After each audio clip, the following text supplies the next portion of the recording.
Selamat sore jemaat sekalian. Mari kita memulai night prayer meeting pada sore hari ini dengan puji-pujian. Bless the Lord, O my soul. Bless the Lord, O my soul. Worship His holy name. Mari dengan rasa hormat dan syukur kita naikkan lagu 10,000 Reasons.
Mari kita bersatu dalam doa.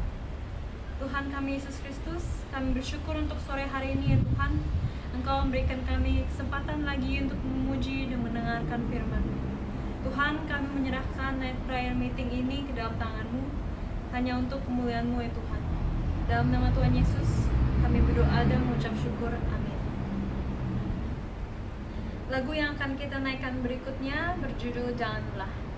Lagu ini mengingatkan kita untuk terus semangat bekerja untuk Tuhan. Tuhan yang mengajar, Tuhan yang menopang, dan Tuhan yang mencukupkan. Mari dengan semangat kita naikkan pujian Janganlah.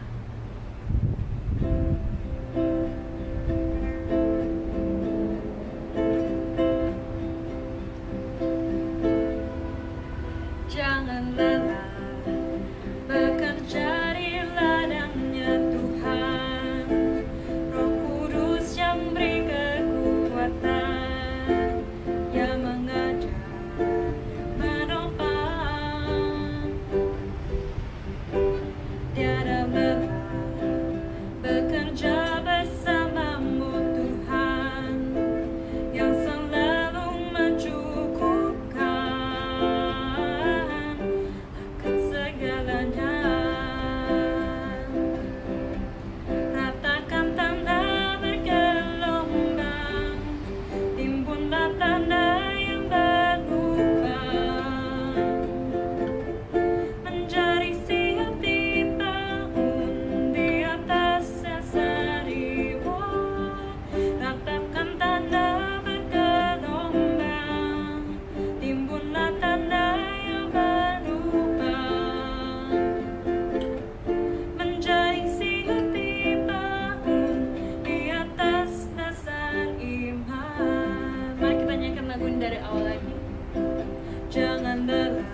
akan dibawakan oleh Musha.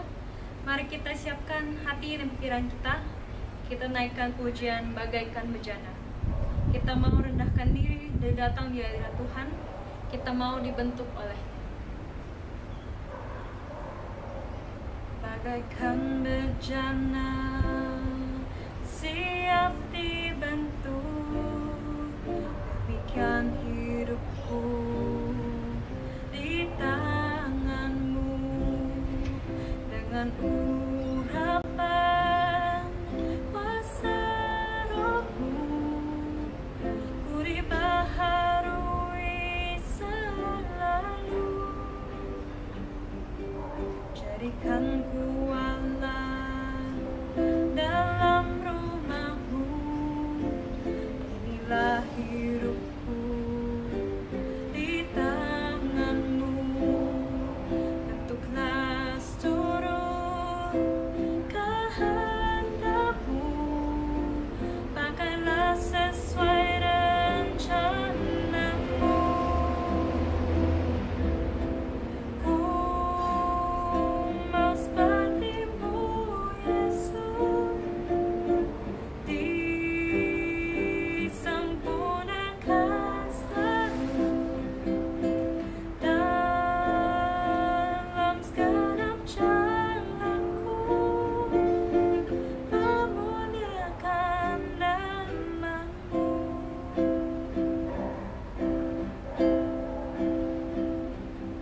Bagaikan bejana, siap dibantu. Demikian hidupku di tanganmu, dengan urapan kuasa rohmu, ku dibaharui selalu. Jadikan ku Allah dalam rumahmu, inilah hidupku di tanganmu. Bentuklah seluruh kehendakmu, pakailah sesuai rencanamu. Ku mau seperti-Mu, Yesus, disempurnakan selalu dalam segenap jalanku, memuliakan nama-Mu. Ku mau seperti-Mu, Yesus, disempurnakan selalu dalam segenap jalanku, memuliakan nama-Mu.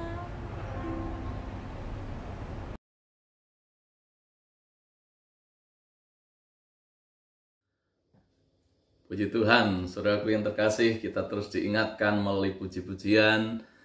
Biarlah kita terus tidak pernah lelah, terus semangat di dalam melayani Tuhan, dalam melakukan pekerjaan-pekerjaan bagi Dia. Dan biarlah hati kita terus menjadi hati yang siap dibentuk seperti bejana di tangan Sang Penjunan yang agung itu. Sehingga hidup kita semakin hari semakin memuliakan nama Tuhan. Mari kita satukan hati, kita berdoa sebelum kita bersama-sama membaca dan merenungkan bagian firman Tuhan.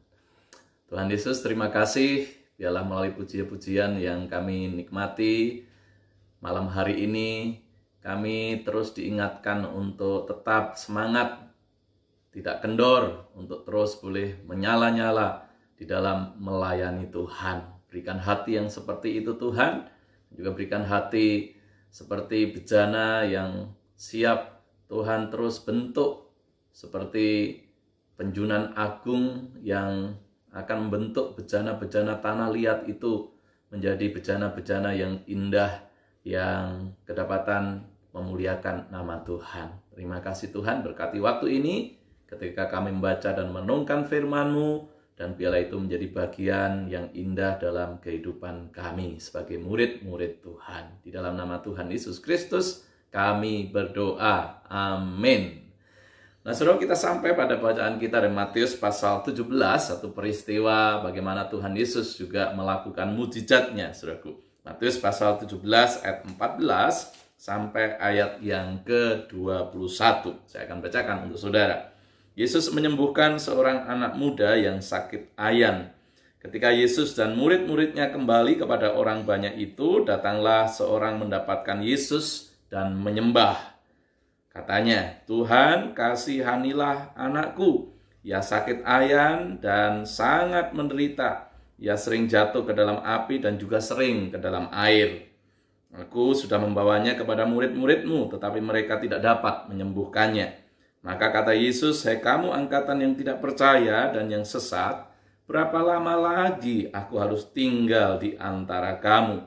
Berapa lama lagi aku harus sabar terhadap kamu? Bawalah anak itu kemari."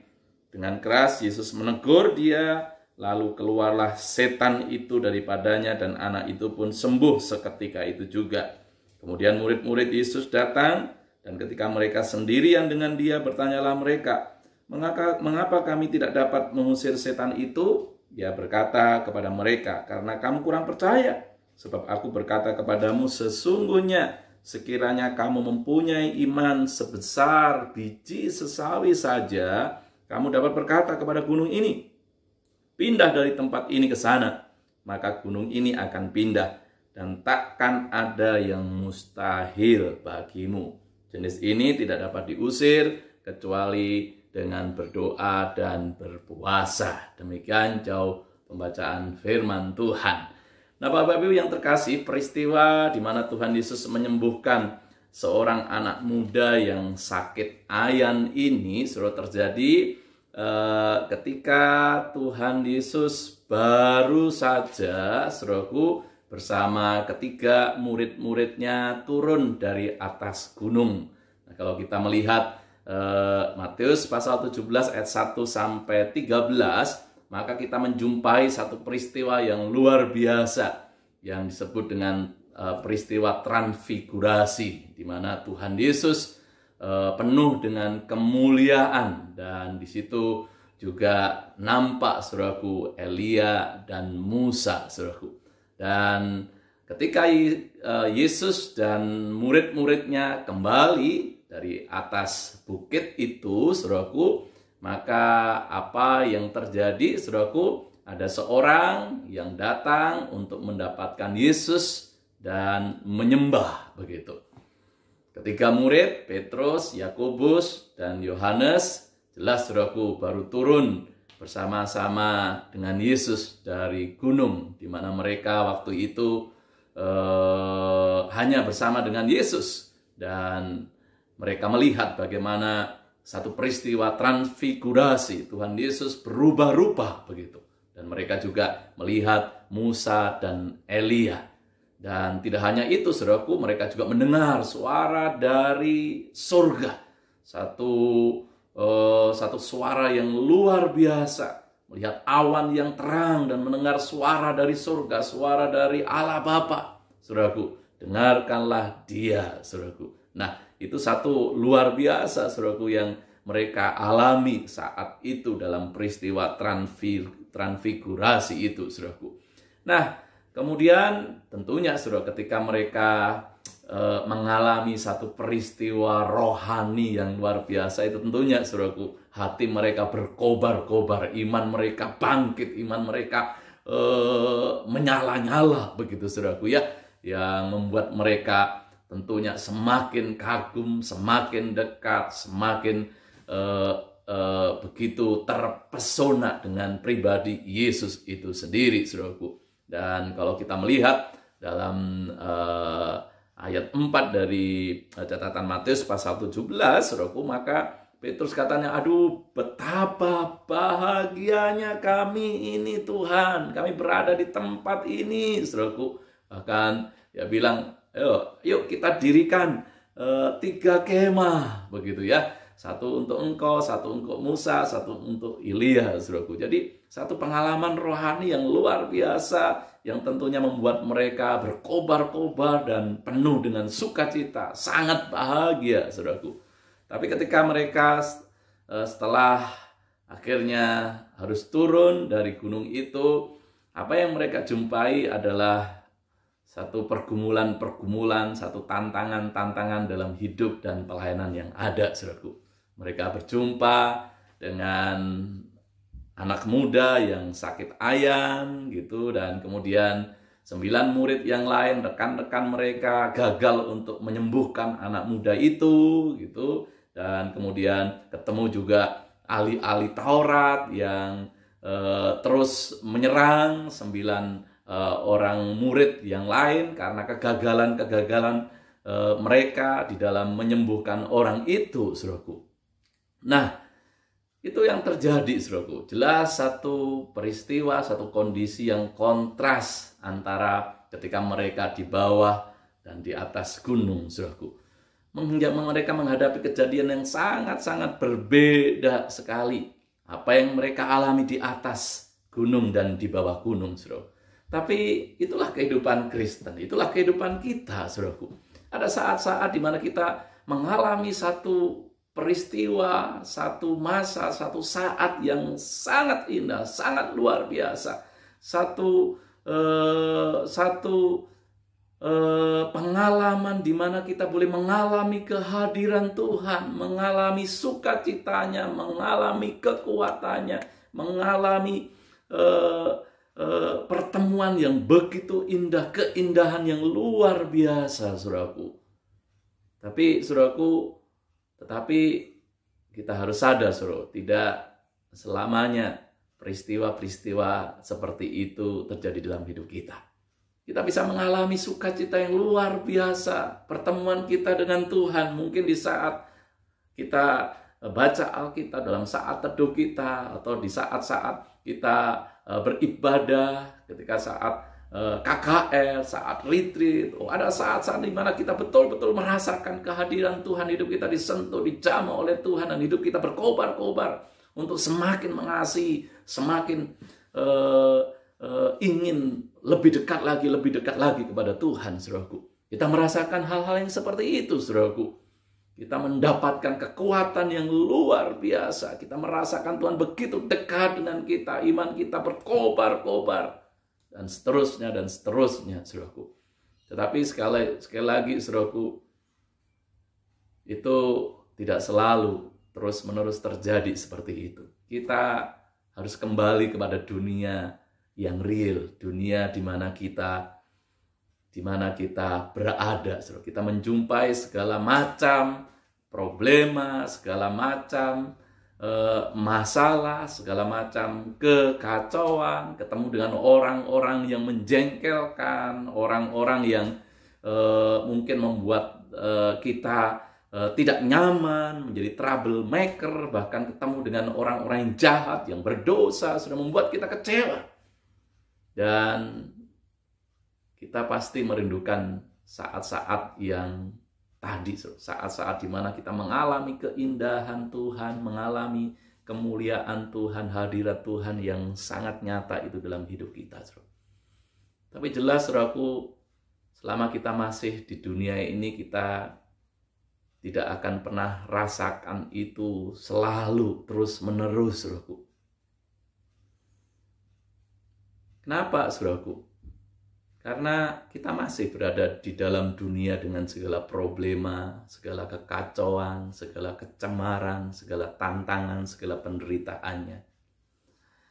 Kekristenan tidak mengajar kita untuk eskese, melarikan diri, menjadi pertapa, menyendiri, dan untuk terus-menerus menikmati saat-saat indah, saat-saat yang luar biasa, saat-saat yang begitu mengagumkan itu dengan Tuhan, dan kita mengabaikan yang lain. Kita harus kembali ke dalam dunia, dan di situ kita harus bertugas, kita hidup, kita melayani, kita menjadi saksi, menjadi berkat di dalamnya. Maka Tuhan Yesus dalam doanya, dalam Injil Yohanes pasal 17 dia berkata, aku tidak minta supaya engkau mengambil mereka dari dunia, tapi supaya mereka tetap engkau lindungi daripada yang jahat. Mereka tetap berada di dunia, tetapi Tuhan Bapa itu terus menerus melindungi dan menjaga daripada yang jahat, saudaraku. Bukan berarti di tengah-tengah persoalan, di tengah pergumulan, tengah tantangan itu kita kehilangan damai, sukacita itu, tidak, saudara. Tapi kadang-kadang, saudaraku, memang itu mau tidak mau mengiris, itu tidak mau membuat kita sedikit terganggu, terpengaruh dengan situasi-situasi dan kondisi yang ada, saudara. Tetapi yang penting, saudaraku, tetap ada kekuatan, ada belas kasihan Tuhan yang nyata di tengah-tengah Tuhan mengutus kita di dalam dunia ini, saudaraku. Nah, saudaraku yang terkasih, apa yang Tuhan lakukan di dalam kondisi seperti itu, saudaraku? Saudaraku, jelas sebetulnya kalau kita melihat dengan jeli, saudaraku, anak muda ini jelas bukan menderita sakit ayan biasa, saudaraku. Karena dalam bagian selanjutnya kita tahu Yesus menghardik setan itu, iblis itu, dan akhirnya iblis itu lari meninggalkan dia dan anak ini sembuh, saudaraku. Artinya, saudaraku, jelas sakit ayan yang diderita itu adalah dikarenakan dia dirasuk oleh setan, saudaraku. Dalam catatan Injil Markus, saudaraku, dalam pasal 9, maka jelas, saudaraku, di situ akan kita mendapati bahwa anak muda ini jelas dirasuk oleh setan, saudara. Karena orang tua daripada anak itu datang kepada Yesus dan kemudian dia berkata, "Guru, anakku ini kubawa kepadamu karena ia kerasukan roh yang membisukan dia. Dan setiap kali roh itu menyerang dia, roh itu membantingnya ke tanah, mulutnya berbusa, giginya berkertakan, dan tubuhnya menjadi kejang-kejang." Jelas, saudaraku, ini bukan sakit ayan biasa, tetapi orang ini sebenarnya sedang dirasuk oleh setan itu sendiri, saudara. Dan setan itu begitu membuat orang ini, anak muda ini, sangat menderita. Membuatnya menjadi bisu, dan sekali-sekali, saudaraku, membanting-banting tubuhnya ke tanah, terus membawanya ke air, ke api, dan kemudian membuat giginya berkertakan, mulutnya berbusa, tubuhnya kejang, terguling-guling. Saudaraku, iblis begitu membuat anak ini menderita. Anak ini sangat-sangat menderita. Iblis selalu mengakibatkan penderitaan. Iblis selalu jahat. Iblis selalu membuat orang mengalami masalah yang sangat-sangat sulit yang seperti itu, saudaraku. Nah, saya yang terkasih, dan kemudian Bapak ini katakan, aku sudah bawa kepada murid-murid, tapi mereka tidak bisa menyembuhkan anakku itu, saudara. Dan kemudian apa respon Yesus? Yesus berkata, "Hei, kamu angkatan yang tidak percaya." Begitu. Saudaraku, jelas ini bukan hanya ditujukan kepada orang tersebut atau murid-murid, tapi setiap orang yang hadir saat itu, saudaraku. Tuhan Yesus mengucapkan kata-kata yang begitu keras kepada orang-orang yang hadir saat itu, saudaraku. Orang-orang yang saat itu datang, saudara, bersama-sama orang-orang ini dan memperberat, nih murid-muridmu juga nggak bisa, begitu ya, apalagi ahli Taurat saat itu, saudara. Nah, itunya seperti itu, saudara. Nah, Bapak Ibu yang saudara terkasih, yang saya kasih dalam Tuhan, saudara, maka Tuhan Yesus katakan, berapa lama lagi aku harus tinggal di antara kamu, saudara? Berapa lama lagi, saudara? Apakah Yesus terus-menerus harus ada, harus mengajar, harus bersama-sama dengan mereka, padahal Tuhan Yesus sudah berulang-ulang kali mengajar mereka untuk percaya, saudaraku.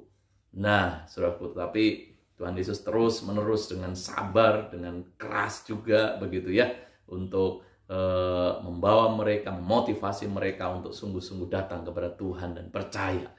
Kemudian pada akhirnya Tuhan Yesus berkata, bawalah anak itu kemari. Dan kemudian ketika anak itu dibawa kepada Tuhan begitu, dan Tuhan menegur iblis, setan yang merasuk dirinya, dan keluarlah setan itu, dan anak itu boleh mengalami kesembuhan daripada Tuhan itu sendiri, saudaraku.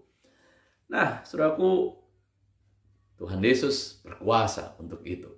Nah, pertanyaannya, saudaraku, di bagian terakhir daripada bacaan kita, saudaraku, di situ disebutkan, saudaraku, jenis ini tidak dapat diusir kecuali dengan berdoa dan berpuasa, saudaraku. Yesus memang berkata, saudaraku, kepada para murid, orang-orang di sana, dikatakan, hei kamu orang yang kurang percaya. Dikatakan itu yang memiliki iman yang kecil, so little faith, iman yang kecil. Ini jelas merupakan iman yang lebih kecil dari biji sesawi, itu yang dimaksud Yesus pada Matius pasal 17 ayat 20 begitu ya. Terus kurang berdoa, gitu ya. Mereka adalah kurang berdoa begitu. Dan kemudian Yesus berkata, jenis ini tidak dapat diusir kecuali dengan berdoa dan berpuasa, saudaraku. Saudaraku, di dalam Markus pasal 9, saudaraku, kata berpuasa tidak terdapat di situ, saudaraku. Yesus hanya menjawab para murid, mereka saat itu, jenis ini tidak dapat diusir kecuali dengan berdoa, saudara. Saudara, kalau saudara melihat teks daripada Matius pasal 17 yang kita baca, saudara perhatikan ayat 21 di situ, kalimat jenis ini tidak dapat diusir kecuali dengan berdoa dan berpuasa, itu ada di dalam tanda kurung besar, saudaraku. Kurung besar, kurung tegak begitu. Dan itu menandakan bahwa ayat ini sebetulnya diperdebatkan keasliannya, gitu ya. Dalam Markus, saudaraku, pasal 9 ayat 29, saudaraku, itu tidak ada dalam tanda kurung besar atau kurung tegak begitu ya. Nah, itu jelas asli gitu ya. Nah, maka di dalam Injil Markus pasal 9 ayat 29 itu cuma dikatakan jenis ini tidak dapat diusir kecuali dengan berdoa. Dalam Matius berdoa dan berpuasa gitu ya. Jadi apa maksudnya, saudara? Ini mengajar apa, saudara, kepada kita, saudara? Keharusan berpuasa bagi orang yang mengusir setan itu jelas tidak mempunyai dasar Alkitab yang kuat, saudara. Satu-satunya ayat yang bisa dipakai sebagai dasar ya ayat ini, saudara, Matius pasal 17:21, saudara. Dan ini pun ayat ini diperdebatkan keasliannya, saudara. Nah, perhatikan juga dalam teks ini Yesus sendiri tidak berpuasa sebelum mengusir setan itu begitu ya. Jelas, saudaraku ya, Yesus turun dari gunung dan Yesus juga tidak sedang berpuasa sebelum mengusir setan itu, saudaraku. Yang kedua, saudaraku, jelas, saudara, setan itu jelas ada tingkatan-tingkatannya, saudara, baik dalam kekuatan maupun di dalam kejahatan-kejahatannya, saudaraku.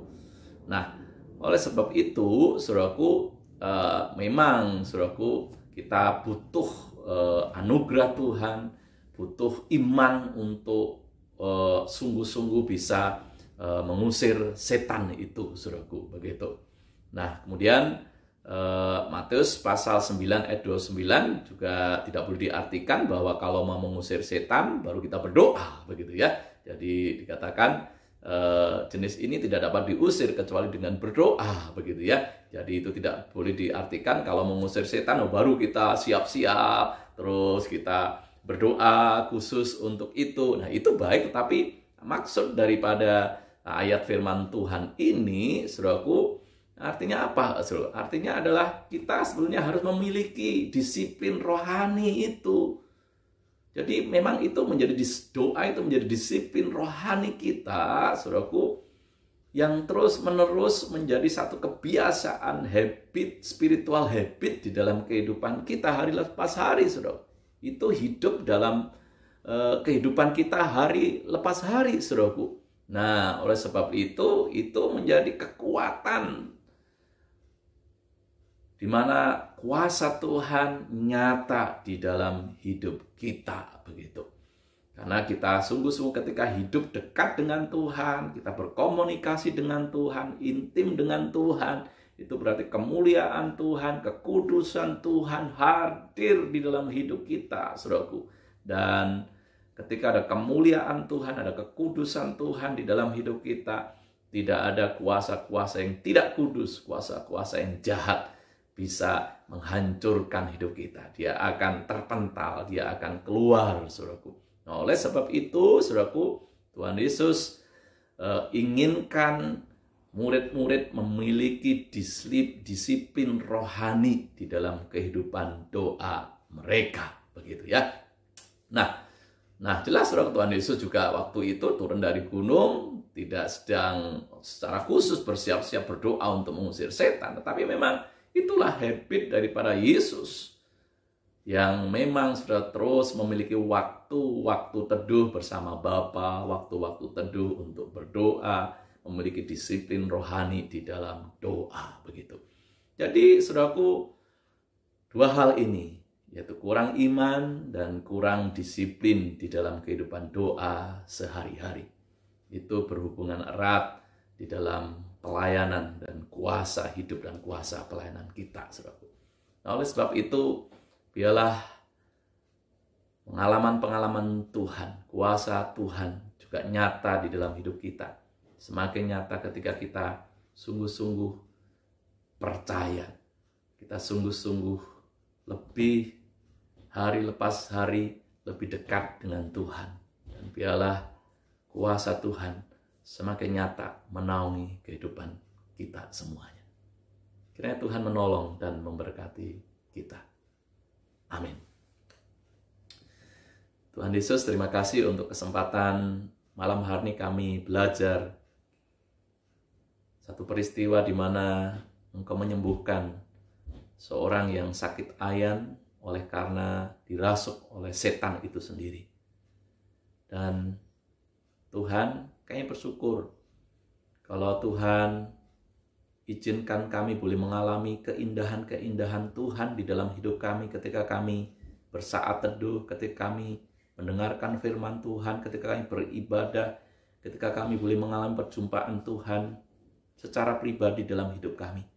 Tapi pun kami bersyukur karena Tuhan mengizinkan kami, memberikan kesempatan kami untuk hadir di tengah-tengah dunia yang menderita, dunia yang dikuasai oleh jahat, dikuasai oleh iblis, dan di mana Tuhan mau pakai kami bagi kemuliaan nama Tuhan.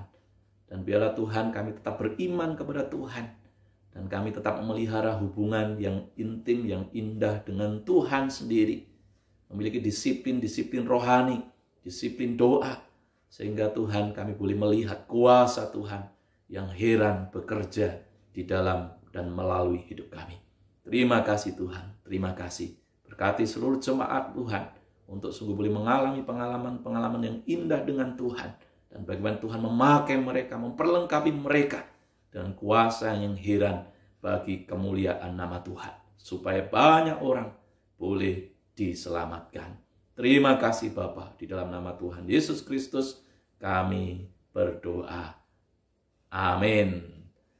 Mari Bapak yang terkasih, kita siapkan hati kita masuk di dalam doa-doa kita malam hari ini.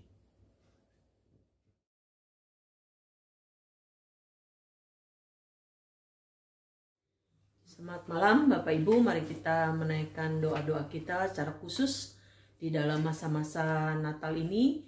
Saya rindu kita sungguh-sungguh mendoakan untuk seluruh rangkaian Natal yang dilakukan oleh gereja-gereja Tuhan. Mari lebih dahulu kita menyiapkan hati untuk kita menyerahkan waktu kita ini, diri kita untuk boleh menjadi pendoa syafaat bagi pekerjaan Tuhan. Mari kita satu di dalam doa. Ya Tuhan, kami menyerahkan waktu doa kami ini di hadapan-Mu. Kami merindukan supaya Tuhan menyucikan, menguduskan kami, untuk kami boleh menjadi pendoa syafaat di dalam persekutuan doa malam hari ini. Sucikan, kuduskan kami, layakkan kami menaikkan doa-doa kami malam hari ini. Terima kasih ya Tuhan, demi nama-Mu kami berdoa. Amin.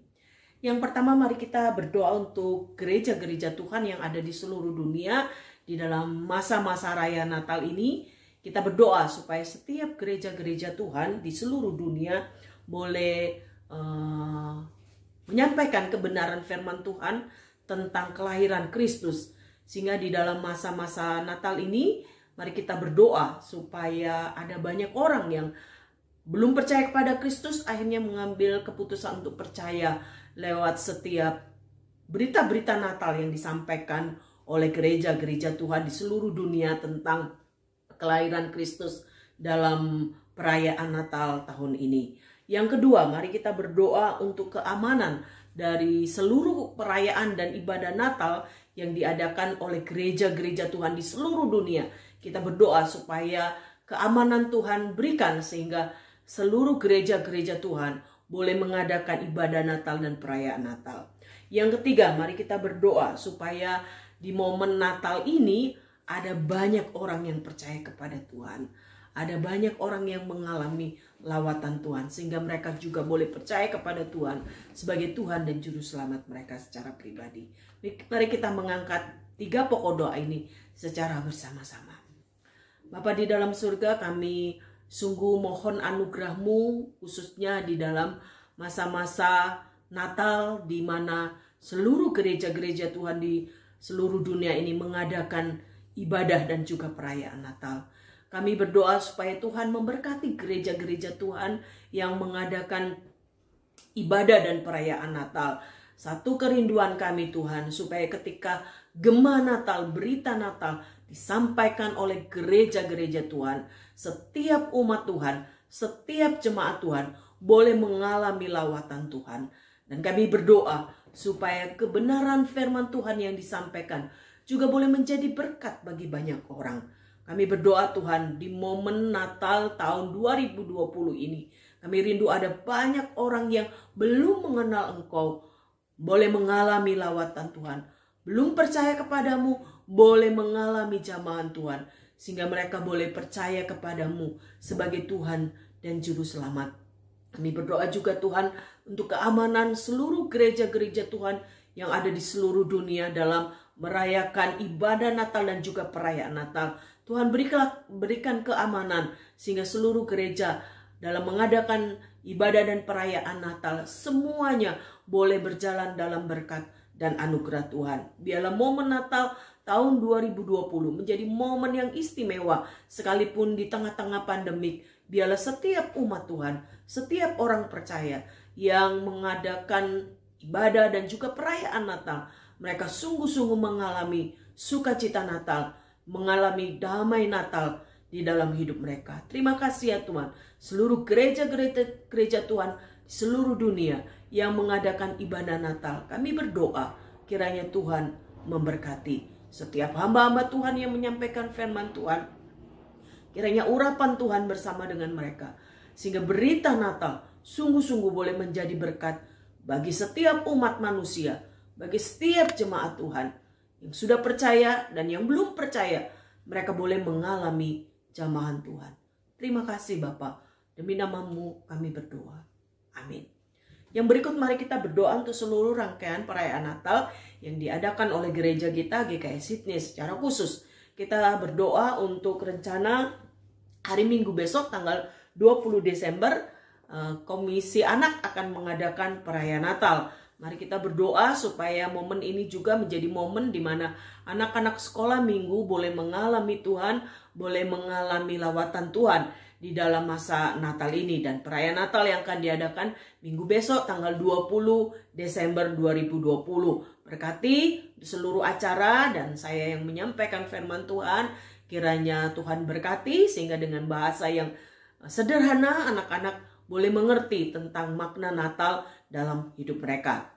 Yang kedua, mari kita doakan untuk rencana ibadah Natal sekaligus perayaan Natal di GKI Sydney yang akan diadakan tanggal 25 Desember. Kita berdoa untuk seluruh yang melayani, baik firman Tuhan yang akan disampaikan oleh Pendeta Agus, dan kita juga berdoa untuk semua yang terlibat dalam pelayanan, baik Leoni yang akan menjadi WL bersama tim singer dan tim musiknya. Kita berdoa supaya Tuhan juga memberkati dan mengurapi mereka dan semua yang terlibat dalam pelayanan tanggal 25 Desember, perayaan dan juga ibadah Natal. Kita berdoa semuanya berjalan dengan baik. Mari kita angkat suara, kita berdoa bersama.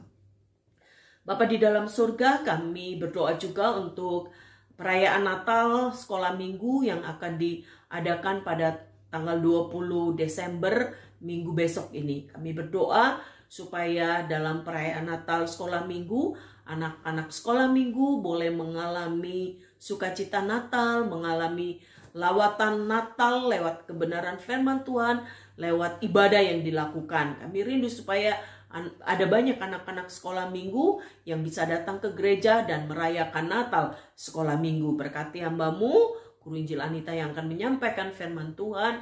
Kiranya Tuhan pakai dan urapi, berikan bahasa yang sederhana, sehingga anak-anak sekolah minggu boleh memahami, mengerti tentang kelahiran Yesus di tengah-tengah dunia lewat perayaan ibadah dan perayaan Natal sekolah minggu. Terima kasih ya Tuhan. Kami berdoa juga Tuhan untuk seluruh rangkaian perayaan sekaligus ibadah Natal tanggal 25 Desember yang akan dilakukan oleh jemaat-Mu GKI Sydney. Kami berdoa kiranya Tuhan juga memberkati untuk Pendeta Agus yang akan menyampaikan firman Tuhan. Kiranya Tuhan pakai, Tuhan urapi, sehingga kebenaran firman Tuhan yang disampaikan boleh menjadi berkat bagi jemaat-Mu. Juga memberkati untuk Leoni yang akan memimpin pujian bersama tim singer dan juga musik. Tuhan Engkau berkati juga mereka. Tuhan juga pakai mereka untuk boleh menjadi alat di tangan Tuhan, membawa jemaat mengalami Tuhan lewat puji-pujian yang ada. Kami berdoa juga untuk multimedia, kami berdoa juga untuk Asar, semua yang terlibat di dalam pelayanan. Kami rindu supaya Tuhan juga berkati. Dan biarlah seluruh rangkaian ibadah dan perayaan Natal dari GKI Sydney tanggal 25 Desember semuanya boleh berjalan dengan baik. Tuhan juga mempersiapkan hati jemaat Tuhan untuk boleh hadir dan boleh menikmati Tuhan di dalam seluruh rangkaian ibadah Natal sekaligus perayaan Natal kami. Kami berdoa juga untuk cuaca. Tuhan berikan cuaca yang baik sehingga seluruh jemaat Tuhan bisa hadir dalam berkat dan anugerah Tuhan. Terima kasih ya Tuhan, terima kasih. Terpujilah nama-Mu. Kami berdoa menyerahkan ini dalam nama Tuhan kami, Yesus Kristus. Amin. Mari kita sama-sama juga terus berdoa untuk pembuatan vaksin. Kita berdoa supaya Tuhan tolong sehingga kalau Tuhan izinkan vaksin di Indonesia juga di Australia boleh sudah diberikan kepada masyarakat atau penduduk yang ada di awal tahun 2021. Kita berdoa untuk proses vaksin ini yang di Indonesia sudah ada, dan kita terus berdoa supaya dalam persiapan-persiapannya semua boleh berjalan dengan baik. Juga di Sydney kita berdoa supaya Tuhan juga turut campur tangan. Kita berdoa juga untuk setiap jemaat Tuhan yang dalam kelemahan tubuh.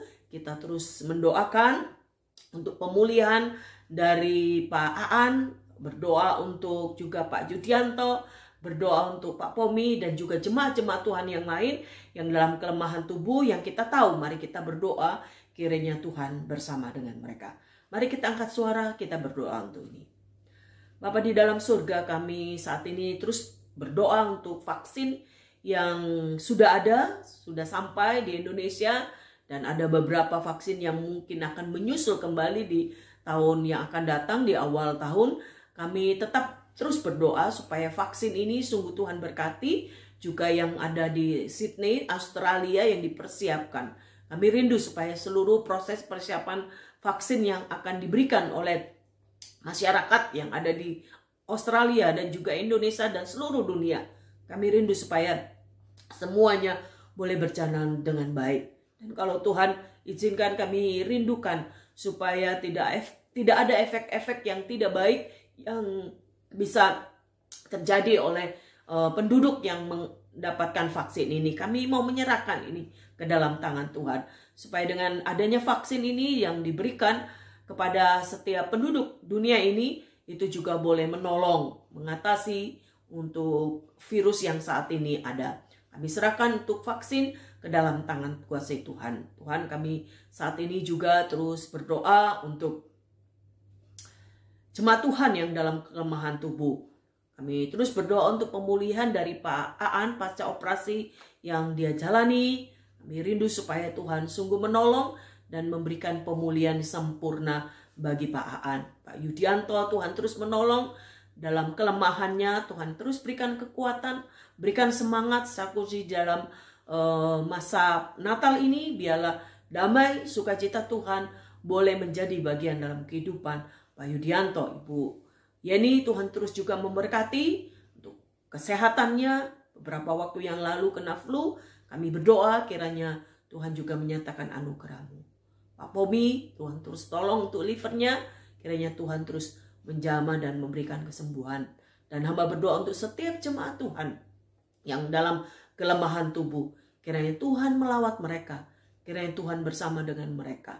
Mereka terus bergantung, berharap, dan mengandalkan Tuhan. Seluruh jemaat Tuhan dalam pergumulan demi pergumulan yang mereka hadapi, kiranya ya Tuhan, Engkau bersama dengan mereka, dan Tuhan menolong mereka boleh menyelesaikan pergumulan, masalah bersama dengan Tuhan. Terima kasih ya Tuhan, berkati seluruh jemaat-Mu dalam seluruh pergumulan hidup mereka. Biarlah mereka percaya bahwa ada tangan kasih Tuhan yang bersama-sama dengan mereka, menolong mereka, memberikan mereka jalan keluar. Terima kasih ya Tuhan, ini seluruh doa kami yang sudah kami sampaikan di hadapan-Mu. Dengarkanlah seluruh doa yang sudah kami naikkan, dan Tuhan kiranya akan menjawab setiap doa kami. Demi nama Tuhan kami Yesus Kristus, kami berdoa. Amin. Selamat malam, Tuhan Yesus memberkati.